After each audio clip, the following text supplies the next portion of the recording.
Пайғамбарымыз саллаллаху алейхи уассалам бір күні бір кісімен уағдаласып, сөйлесіп, бір жерде кездесуге келеседі.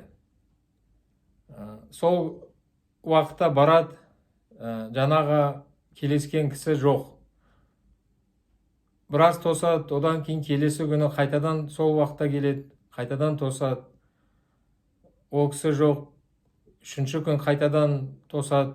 Бір күні ол кісі келеді. Сол кезде Алланың елшісі оған: бізді әуре қылдың ғой. Осы оқиға бізді не үйретті? Пайғамбар саллаллаху алейхи вассалам айтқан сөзі жай сөз емес, іске айналу керек. Сөзінің салмағы бар. Саллаллаху алейхи вассалам айтқан нәрсені орындау керек. Жай дінде де емес, жай қарапайым адамдардың айтқан сөздері бар. Еркек айтты, еркек істеді.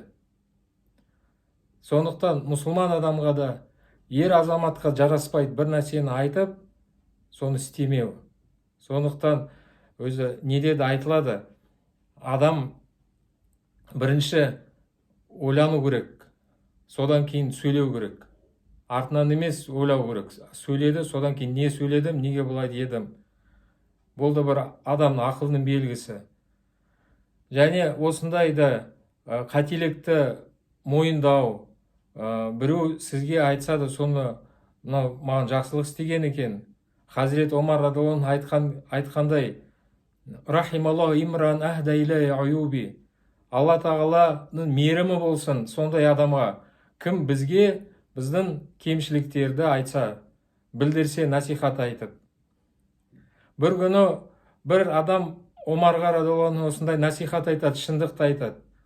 Сол кезде қасындағы адамдар Омар үшін ашуланып: сен не сөйлеп жатсың? Ұрсады жаңағы кісіні. Сонда Омар радиаллаху анху: тоқтаңдар, о кісіге тиіспеңдер. Ла хайра фикум ин лам тақулуха. Сендерде жақсылық жоқ, егер де сендер осы кісі сияқты айта алмасаңдар. Ва ла хайра фина ин лам нақбалха.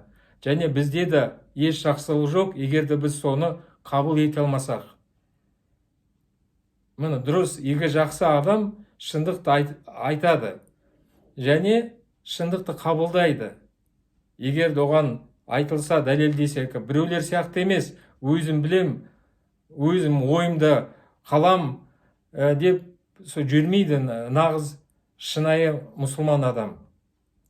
Осы жайында да, мысалы, айту, ашық сөйлеу жайында мынандайды бір бізге ғибратты бір риуаят. Ол риуаятта былай делінеді: ла тахта ахака аниртияб ва ла тахджурху дуна истиатаб. Бауырымен күмәнданып, дәлелге, білімге сүйінбей қатына сөзбе, және онымен ашық сөйлемей тастап кетпе. Яғни ашық сөйлеу керек. Бірақ кейбір адамдар батылдығы жетпейді ашық сөйлеуге. Не себептен? Себебі айтатын шындығы да жоқ айтатын. Өйткені құр күмән, жаман ой, ешбір дәлелі жоқ бір өзінің несіне, ісіне. Сондықтан айтатын нәрсесі жоқ. Және екінші одан да жаманы, егер де оған шындық айтылса, қабылдауға дайын емес.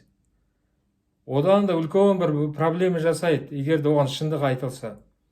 Сондықтан осындай нәрседен біз сақ болу керекпіз.